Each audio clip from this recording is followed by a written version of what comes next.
আলহামদুলিল্লাহ, সমস্ত প্রশংসা সেই মহান মালিকের জন্য, যিনি আমাদেরকে পৃথিবীর সর্বশ্রেষ্ঠ সম্পদ ঈমান নামক বস্তুটা দান করেছেন। আর তিনি তার প্রিয়তম বান্দাগুলোকে বেছে বেছে নিয়ে তারই পবিত্রময় জায়গায় তারই কথা বলার, তারই কথা শোনার তিনি সুযোগ করে দিয়েছেন। আর দয়া করে মেহেরবানি করে জান্নাতের বাগানে, রহমতের মজলিসে, ক্ষমা পাওয়ার মজলিসে, ফেরেশতাদের মাঝে আমাদের সকলকে বসার সুযোগ করেছেন। সেই মহান মালিকের দরবারে উচ্চস্বরে কালামে শুকরিয়া আদায় করে মুক্ত কণ্ঠে বলি আলহামদুলিল্লাহ। আমরা মুসলমান, তাই এই রকম এক পবিত্রময় জায়গায় বসার সুযোগ পেয়েছি। পৃথিবীর জমিনে যত বড়ই দামি ব্যক্তি হোক না কেন, সেই ব্যক্তি ইমানদার মুসলমান যদি না হয়, তাকে কবরে ঠাড়ো করে পুঁতে দেওয়া হবে, আর না হলে শ্মশানের চিতায় পুড়িয়ে দেওয়া হয়। আমি আপনি মুসলমান, জীবনে নামাজ পড়লাম না, রোজা রাখি না, হজ ফরজ আছে হজ করি না, জাকাত দিই না, সারা জীবন অন্যায় করলাম, পেশাব করে পানি নিলাম না, পবিত্রতা অর্জন করলাম না, তাস, লটারি, জোয়া, সুদ সব হারাম কাজে যুক্ত হলাম, কিন্তু আমি মুসলমান, আপনি মুসলমান। আমার আপনার মতো মানুষ যখন মারা যাবে, সমাজের মানুষ কেউ তার শ্মশানের চিতায় শোয়াবে না, ঠাড়ো করে কেউ পুঁতেও দেবে না। জানাজা হবে, গোসল হবে, কাফন পরাবে, জানাজা পরিয়ে তারপরে আদবের সহিত সবাই কবরস্থানে নিয়ে গিয়ে কবর ডাঙাই, কবরে আমাকে আপনাকে শোয়াবে। কেন? একটাই কারণ, শুধু মুসলমান বলে। আমি আধার কার্ডে মুসলমান, প্যান কার্ডে মুসলমান, জমির দলিল পর্চাতে মুসলমান। আমার ঈমান নাই, আমি রোজা রাখি না, আমি দান খায়রাত করি না, আমি নবীকে ভালোবাসি না, কিন্তু আমার বাপ দাদু মুসলমান বলে আমরা মুসলমান। বছরে একবার কুরবানি দিই, গরুর গোশ খাই, খাসির মাংস খাই, তাই আমরা মুসলমান। আমার বাবাজিরা, ভাইরা আমার, আল্লাহ পাক রব্বুল আলামিন তার প্রিয়তম বান্দাদেরকে এটাই বলেন, ইয়া আইয়ুহাল্লাযীনা আমানুত্তাকুল্লাহ, হে ঈমানদারেরা, হে আমার বান্দারা, তোমরা আল্লাহকে ভয় করো, ভয় করার মতো ভয় করো। আর তোমরা ততক্ষণ পর্যন্ত মরো না যতক্ষণ না সাচ্চা মুমিন মুসলমান না হবে। আগে মুমিন হও, মুসলমান হও, তারপরে আমার কাছে ফিরে আসো। পৃথিবীর মানুষ জীবনভর হারাম খেলো, হারামের সঙ্গে ওঠা বসা করলো, শুধু নামে মুসলমান বলে কবরে তার আগুনে পুরানো হয় না, ঠাড়ো করে কেউ কবরে পুঁতেও দেয় না। সবাই তার গোসল দেয়, সবাই তাই জানাজা পড়ে। বান্দা, তুমি যদি মুমিন মুসলমান হয়ে আসতে পারো, ওয়ালা তামুতুন্না ইল্লা ওয়া আনতুম মুসলিমুন, কবরের আগুন কোনোদিন ছুঁইবে না, জাহান্নামের আগুন তোমারে আমারে স্পর্শ কখনো করবে না। সে আল্লাহ পাকের দরবারে আর একবার শুকরিয়া আদায় করে বলি আলহামদুলিল্লাহ। এসেছি বাবা আমরা কার ইচ্ছায় পৃথিবীতে এসেছি আমরা কার ইচ্ছায়? কার ইচ্ছায় বলেন? আল্লাহর ইচ্ছায়। পৃথিবী থেকে যাব আমরা কার ইচ্ছায়? আল্লাহর ইচ্ছায়। পৃথিবীতে আসার সময় মায়ের পেট থেকে যখন ভূমিষ্ঠ হয়েছি, তখন আমার আপনার ইচ্ছে মতো আসতে কি আমরা পেরেছি? যদি আমরা ইচ্ছে মতো আসতে পারতাম, তাহলে গরিবের ঘরে আসতাম না, রাজা বাদশাহ জমিদারের ঘরেই আসতাম। পৃথিবীতে আসার সময় যদি নিজেরা ইচ্ছে মতো আসতে পারতাম, তাহলে বেনামাজির ঘরে আসতাম না, বেছে বেছে পীর সাহেবের ঘরেই আসতাম। কিন্তু এসেছি কার ইচ্ছায়? আপনাদের এলাকায় পুরুষের সংখ্যা খুব কম, বড় আফসোস লাগছে। যাই হোক, আলহামদুলিল্লাহ, আমার মা বোনরাও তো আছে, পুরুষগুলো না হয় ঘরে উপর হয়ে শুয়ে আছে, ও থাক। আমার বাবাজিরা, ভাইরা আমার, আর পৃথিবী থেকে যখন যাব, মৃত্যুবরণ যখন আমরা করব, কার ইচ্ছায় যাব আমরা? ইচ্ছে মতো কি আমরা যেতে পারবো? তার ইচ্ছে মতো যাওয়া লাগবে। তিনি কখন ডাকবেন, কোন দিনে ডাকবেন, সকালে না সন্ধ্যায়, রাত্রি না ভোরে, কখন কোন সময় ডাকবে, আমাকে আপনাকে অগ্রিম জানাবে। জয়, যাচ্ছি, রেডি থাক। মালাকুল মাউত ফেরেশতা ওই সময় হাজির হবে। যে সময় হাজির হবে ওই সময় বাহানা দিয়ে কেউ পার পাবে? কোনো বাহানা কাজ করবে? অর্থাৎ এসেছি তার ইচ্ছায়। কার ইচ্ছায়? আল্লাহ। পৃথিবী থেকে যাব তারই ইচ্ছায়। আর এই মধ্যখানে সময়টুকু চালাবো কার ইচ্ছায়? আল্লাহ। চালাচ্ছি কার ইচ্ছায়? কার ইচ্ছায় চালাচ্ছি? আল্লাহ না, ইচ্ছে মতো চালাচ্ছি আমি আপনি, চলছি ইচ্ছে মতো। ইচ্ছে হলে নামাজ পড়েন, ইচ্ছে হলে তবে জুম্মাতে যান, ইচ্ছে হলে তবে মা বোনরা পর্দা করে, মানে ইচ্ছে মতো। যতদিন তুমি ইচ্ছে মতো চলবে, আমার আল্লাহ পাকের ঘোষণা, বেঈমানের হাতে ক্ষমতা দেবো, আর সব জায়গায় তুমি লাঞ্ছিত অপমানিত হবে, সম্মান চোখে দেখতে পাবে না। আল্লাহ পাকের প্রশংসার পরেই শতকোটি দরুদ আর সালাম মক্কার মতি, মদিনার জ্যোতি, দুই কুলের সাথী। তিনি সৃষ্টির সূচনা, তিনি বিশ্বের সভাপতি, তিনি মানবতার বন্ধু, মানব জাতির কল্যাণকর্তা, মুক্তির দূত।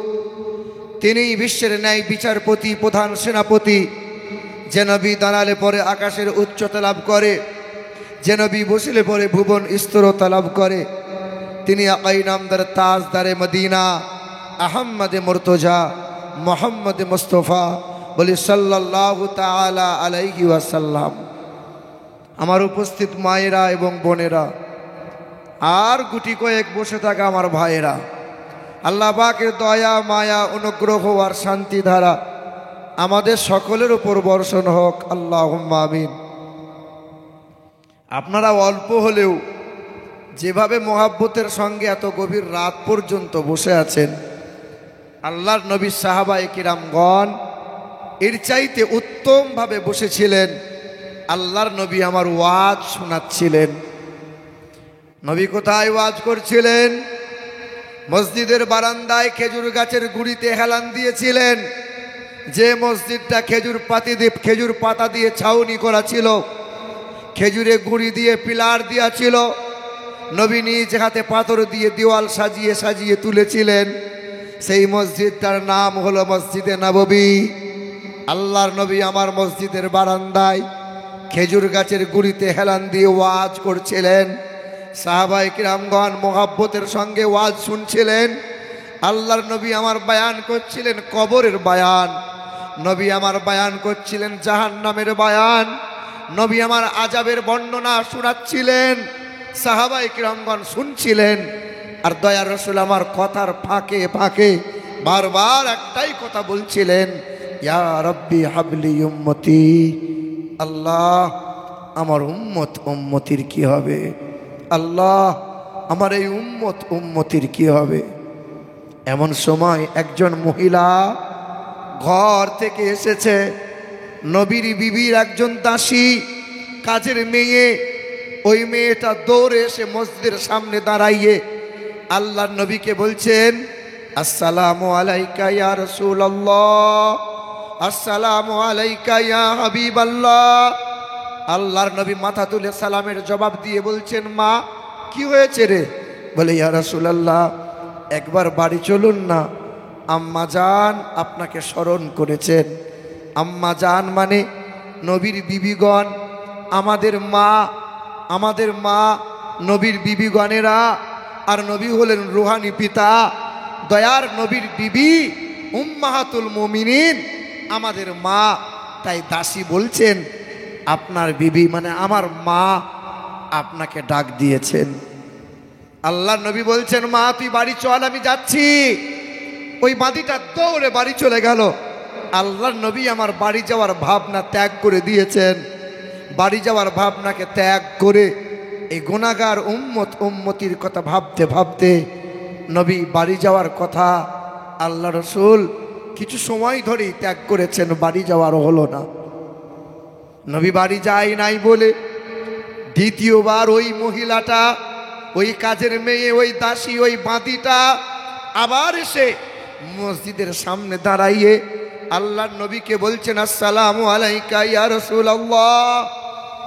আল্লাহর নবী সালামের জবাব দিয়ে বলছেন, মা কি হয়েছে রে? বলে, ইয়া রাসূলুল্লাহ, আম্মা আপনাকে ডাক দিয়েছেন, একবার বাড়ি চলুন না। আল্লাহর নবী দ্বিতীয়বারও বললেন, মা তুই বাড়ি চল, আমি যাচ্ছি। নবী আমার যাচ্ছি বলি এই উম্মতির কথা ভাবতে ভাবতে নবীজি বাড়ি যাওয়ার ভাবনাকে নবী ত্যাগ করে দিয়েছেন। নবীর বাড়ি যাওয়া হলো না। তাই নবী বাড়ি গেলেন না বলে ওই কাজের মেয়ে, ওই দাসীটা তৃতীয়বার আবার নবীজির সামনে, মসজিদের সামনে দরজার কাছে দাঁড়াইছে। তৃতীয়বার আল্লাহর নবীকে কাতর কণ্ঠে কেঁদে কেঁদে বলছেন, আসসালামু আলাইকা ইয়া রাসূলুল্লাহ, আসসালামু আলাইকা ইয়া হাবিবাল্লাহ। আল্লাহর নবী সালামের জবাব দিয়ে বলছেন, মা কি হয়েছে রে? তুই কাঁদছিস কেন রে? পথের মাঝে তোর সঙ্গে কেউ কি দুর্ব্যবহার করলো? তোকে কেউ কি কোনো খারাপ কথা বলেছে? বল না। ওই দিন ওই বাঁদিটা, কাজের মেয়েটা আল্লাহর নবীকে বলছেন, না ইয়া রাসূলুল্লাহ, আমার সঙ্গে কেউ দুর্ব্যবহার করেনি, আমাকে কেউ খারাপ কথা বলে নাই। আপনি বাড়ি যাচ্ছেন না বলে আমার খুব কষ্ট হচ্ছে, একবার চলেন না ইয়া রাসূলুল্লাহ। আপনারই বাড়ির দরজার সামনে নতুন একটা মেহমান এসে দাঁড়িয়ে আছে, ওই মেহমানটা আপনার সাথে মোলাকাত না করে বাড়ি যাবে না বলেছে, চলেন না ইয়া রাসূলুল্লাহ। বাঁদিটা ঝরঝর করে কাঁদে। বাঁদির চোখের পানির দিকে লক্ষ্য রেখে আল্লাহর নবী আমার দৌড়ে দৌড়ে গেলেন, ছুটে গিয়ে নবী আমার থমকে দাঁড়ালেন। আল্লাহর নবীর স্মরণে এসেছে এই ঘরটা, এই বাড়িটা আমারই বিবি, যার নাম মারিয়া কিবতিয়া রাদিয়াল্লাহু তাআলা আনহা। পা পা করে দরজায় আওয়াজ দিয়ে বলছেন, মারিয়া, মারিয়া। আলতো করে দরজাটা বিবি মারিয়া কিবতিয়া খুলে দিয়েছেন, আর দরজার আড়ালে গিয়ে দুধের বাচ্চাকে কোলে নিয়ে ফুঁপিয়ে ফুঁপিয়ে নবীর বিবি কাঁদছেন। আল্লাহ রাসূল আমার পা পা করে গিয়ে তার বিবি মারিয়া কিবতিয়াকে জিজ্ঞাসা করছেন, মারিয়া কাঁদছো কেন? মারিয়া কি হয়েছে বলো না, তোমার কি এমন হয়ে গেল তুমি কাঁদছো? বলবে না মারিয়া, বলো না। বিবি মারিয়া কিবতিয়া বলে না, কান্না করে। আল্লাহর নবী বলছেন, মারিয়া তোমার ডাকে সাড়া দিতে আমার দেরি হয়ে গেছে বলে তুমি রাগ করেছো, তুমি অভিমান করে তুমি কি আর কথা বলছো না? বলো না মারিয়া, তুমি রাগ করো না মারিয়া, আমার উম্মতের কথা ভাবতে গিয়ে আমার বাড়ি আসতে একটু দেরি হয়ে গেছে মারিয়া। তখন বিবি মারিয়া নিজের কোল থেকে দুধের বাচ্চাকে নামিয়ে দিয়ে বলছেন, ইয়া রাসূলুল্লাহ, এই যে আমার দুধের বাচ্চা, যার নাম ইব্রাহিম, আজ 3 দিন হলো ছেলেটা স্তনে মুখ লাগাই নাই। আজকে 3 দিন হলো বারবার মুখে পানি দিই, ছেলে পান করে না। আজ 3 দিন হলো ছেলের গায়ে বড্ড জ্বর। ছেলেটা সকাল থেকে আব্বা আব্বা করে ডাকছিল, আপনার কোলে শুয়ে একটু আদর পেতে চাইছিল, আপনার কাঁধে চড়ে মদিনার বাজার একটু ঘুরতে চাইছিল। একবার নেন না ইয়া রাসূলুল্লাহ। আল্লাহর নবী আমার আপন নিজের বাচ্চা, নিজের ছেলে ইব্রাহিমকে কোলে তুলে নিয়ে আল্লাহর নবী পাটা লটকে পায়ে হাতটা নাড়িয়ে বলছেন, আল্লাহ রাসূল হাত ধরে পায়ে নাড়িয়ে বলছেন, হাতটা এইরকম করে নাড়িয়ে বলছেন, আব্বু বলো না কি চাইছিলে, বলো বলো। নবী আমার নাড়া দিয়েছেন, পা লটকে গেছে, হাত লটকে পড়ে গেছে। আল্লাহর নবী ঠোঁট দুটো নাড়িয়ে আল্লাহ রাসূল আমার বলছেন, আব্বু বলো না কি বলতে চাইছিলে। সেদিন মাসুম বাচ্চা আমার নবীকে কিছু বলতে চাইছেন, কিন্তু আর বলতে পারছে না, ঠোঁট দুটো থরথর করে কাঁপছিল। নবীকে কিছু বলতে চাইছিলেন। আল্লাহ রাসূল কেঁদে কেঁদে বলছিলেন, আব্বু তুমি আমার কাঁধে চড়ে মদিনার বাজার একটু ঘুরতে চেয়েছিলে, তুমি আমার কোলে শুয়ে একবার আদর পেতে চেয়েছিলে, তুমি চাইবে না? বলো না, আমার আসতে দেরি হয়ে গেছে, তাই কি তুমি তোমার মায়ের মতো অভিমান করে আমার সঙ্গে আর কথা বলছো না? বলো, বলো না আব্বা। আল্লাহর নবীর চোখের পানিটা গড়িয়ে গড়িয়ে বাচ্চার চেহারাতে যেমন পড়ে গেল, বাচ্চাটা চমকে উঠে গেল। দরজার কাছে একটা নতুন মেহমান এসে দাঁড়িয়েছিল। ওই মেহমানের নাম ছিল মালাকুল মাউত ফেরেশতা। ছুটে এসে আল্লাহ রসুলের সামনে বলছেন, ইয়া রসুল আল্লাহ, এবার আপনি আমাকে বিদায় দেন, বাচ্চাকে নিতে এসেছি, আল্লাহর দরবারে নিয়ে চলে যাব। বাচ্চার রুহুটা নিয়ে মালাকুল মাউত ফেরেশতা চলে গেল। আল্লাহ রসুল চোখের পানি ফেললেন। সাহাবাই কিরামগণ দৌড়ে এসে আল্লাহ রসুলকে বলছেন, ইয়া রসুল আল্লাহ, শাহজাদা পৃথিবীতে আর নাই, আপনার কলিজার টুকরা ইব্রাহিম আর নাই। আল্লাহ রসুল গরম পানি করে গোসল করালেন, নবী আমার সাদা কাপড়টা পরালেন, বিবি মারিয়ার কোলে তুলে দিয়ে বলছেন, মারিয়া, মারিয়া, জনমের মতো একবার দেখে নাও। বিবি মারিয়া কিবতিয়ার কোল থেকে দুধের মাসুম বাচ্চাকে নিয়ে পা পা করে চলে গেলেন। আল্লাহ রসুল আমার কবরস্থ করে দিলেন। নবী আর বাড়ি এলেন না, সারা রাত মসজিদে কাটিয়ে দিচ্ছেন। যে বারান্দায় বসে, যে খুঁটিতে হেলান দিয়ে নবী বায়ান করছিলেন, ওই বারান্দায় ওই খেজুর গাছের গুঁড়িতে হেলান দিয়ে নবী আমার চোখের পানি টপ টপ করে পড়ছিল। আব্দুল্লাহ নামক এক সাহাবী ছুটে গিয়ে দুই হাত বিছিয়ে দিয়েছিল, নবীর চোখের পানি পড়ছিল, আর চোখের পানিগুলো দেহ মুবারক দেহের মাঝে তিনি বুলিয়ে নিচ্ছিলেন। আব্দুল্লাহ নামক সাহাবীটা বাচ্চা ছেলের ন্যায় ফুঁপিয়ে ফুঁপিয়ে কাঁদে। আল্লাহ রসুল বলছেন, তুমি তোমার নিকটতম সাহাবী, তুমি তোমার প্রিয়তম সাহাবী, তুমি কাঁদছো কেন বলো? সাহাবীটা বলছেন, ইয়া রসুল আল্লাহ, সকালে ঘুম থেকে উঠে আপনার পবিত্র চেহারা দর্শন যদি না পাই, আমার দিন ভালো যায় না।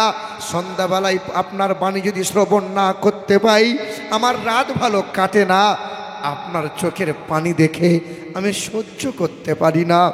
নবী গো, আপনি দয়া করে কাঁদবেন না। সারা রাত নবী আমার মসজিদের মধ্যে ইবাদতে রাত কাটিয়ে দিলেন। ফজর হলো, সকাল হলো, ইশরাকের নামাজ পড়ে নবী আমার পা পা করে ওই বিবির ঘরে গিয়েছেন। দরজায় আওয়াজ দিয়ে বলছেন, মারিয়া, মারিয়া। ওই কাজের মেয়েটা ছুটে এসে দরজা খুলেছেন। আল্লাহ রসুল বলছেন, আমার মারিয়া কি করে রে? বলে, মা এখনো কান্না করে, কাল থেকে চোখের পানি বন্ধ হয়নি। নবী আমার পা পা করে গিয়ে বিবি মারিয়া কিবতিয়ার গায়ে হাত বুলিয়ে বলছেন, মারিয়া, তুমি কাল থেকে এখনো কাঁদো মারিয়া? তোমার চোখে কি দরিয়া আছে মারিয়া? মারিয়া, তুমি কি কান্না বন্ধ করবে না? বিবি মারিয়া কিবতিয়া মাথাটা নিয়ে নবীর বুকের কাছে ঠেকালেন, আর চেহারাটা নবীর কোলের মধ্যে লটকে দিলেন। আল্লাহ রসুল তখন বিবি মারিয়া কিবতিয়ার চোখের পানিটা মুছিয়ে দিয়ে বলছেন, মারিয়া, তুমি কাল থেকে এখনো কাঁদো মারিয়া? তুমি কি কান্না বন্ধ করবে না? তখন বিবি মারিয়া বলছিলেন, ইয়া রাসূলুল্লাহ, আমি তো মা 10 মাস পেটে ধরেছিলাম, আমি তো মা 2 বছর দুধ পান করেছিলাম, সবে আমার ছেলেটা দুধ পান করা ছেড়েছিল, সবে আমার ছেলেটা আব্বা মা বলতে চাইছিল, সবে আমার ছেলেটা আবদার করতে শুরু করে দিয়েছিল। এই সময় আমার ছেলেটা আমার কোলে শুয়েছিল, স্তনে মুখ লাগিয়ে দুধ পান করছিল। আমি মা ছেলেটার দিকে তাকিয়ে থাকতাম, আমার ছেলেটা খিলখিল করে হাসতো। আমি মা, আমার কলজেটা ঠান্ডা হয়ে যেত। সেদিন আল্লাহ রসুল বলছেন, মারিয়া, তোমার খুব কষ্ট হচ্ছে বলো? মারিয়া, তুমি তোমার ছেলেটাকে দেখবে? বলো না মারিয়া, তুমি দেখবে? দেখবে মারিয়া? নবী আমার উঠানে নেমে গেলেন, ওই আঙিনায় দাঁড়াইয়ে আকাশের দিকে এই শাহাদত আঙ্গুলটা করে ইশারা করছেন, মারিয়া, মারিয়া, ওই যে দেখবে এসো মারিয়া, ওই যে জান্নাতের বাগানে তোমার ছেলেটা কেমন করে ছুটছে, দেখো দেখো না, দাই হুড়েরা নিয়ে বাচ্চাকে কেমন করে আদর করছে, বাচ্চাটা খিলখিল করে হাসছে। তুমি একবার দেখো মারিয়া। বিবি মারিয়া কিবতিয়া গেলেন, নবীর কাছে গিয়ে হাতটা ধরে নামিয়ে দিলেন। আল্লাহ রসুল বলছেন, মারিয়া তুমি তোমার বাচ্চা দেখবে না, দেখবে না মারিয়া? তখন নবীর বিবি মারিয়া কিবতিয়া বলছেন, না ইয়া রাসূলুল্লাহ, আমি দেখব না। কেন? বলে, আমি যদি ছুটে গিয়ে দেখি বিশ্বাসটা আমার চোখের ওপর হয়ে যাবে, আপনার ওপর তো হবে না ইয়া রাসূলুল্লাহ। আপনি বলে দিয়েছেন, আমি মেনে নিয়েছি। আমার ছেলেটা জান্নাতের বাগানে খেলা করছে, খিলখিল করে হাসছে। সেদিন বিবি মারিয়া কিবতিয়া আকাশের দিকে, মানে মালিকের দরবারে দুটো হাত তুলে বলেছিলেন, ওগো দয়ার মালিক, এত নবী রসুল পয়গম্বর এলো, সংসার তারাও করেছিল, কখনো কখনো সংসার করতে গিয়ে এই উম্মতের কথা ভুলে গিয়েছিল, কিন্তু এমন একটা নবী পাঠিয়েছিল, এমন একটা নবী পাঠিয়েছ মালিক, যে নবী বউ বাচ্চার ভাবনা ত্যাগ করে দেয়, সংসারের ভাবনাকে উজাড় করে দেয়, কিন্তু এক মিনিটের জন্য এই উম্মতিকে ভুলতে পারে না। সেদিন আল্লাহ রসুল কেঁদেছিলেন আর বলেছিলেন, মারিয়া, আমার উম্মতকে আমি বড় ভালোবাসি, সব উজাড় করতে পারি, কিন্তু আমার উম্মতকে ভুলতে পারি না, আমি আমার উম্মতকে ভুলে যেতে পারি না। তাই তো দয়ার নবী হায়াতে 63 সাল জাহিরি জিন্দেগিতে জীবনভর এই উম্মতের ভাবনা ভেবেছেন, উম্মতের জন্য কান্না করেছেন। হায়াতুন নবী, জিন্দা নবী, আজও উম্মতের জন্য কাঁদছেন। কালও তোমার আমার জন্যই হাসরের ময়দানে কাঁদবেন। ওই নবীজির মহব্বতে ভক্তি ভরে সকলে ঝুমে ঝুমে আর একবার দরুদ শরীফ পড়েন, আল্লাহুম্মা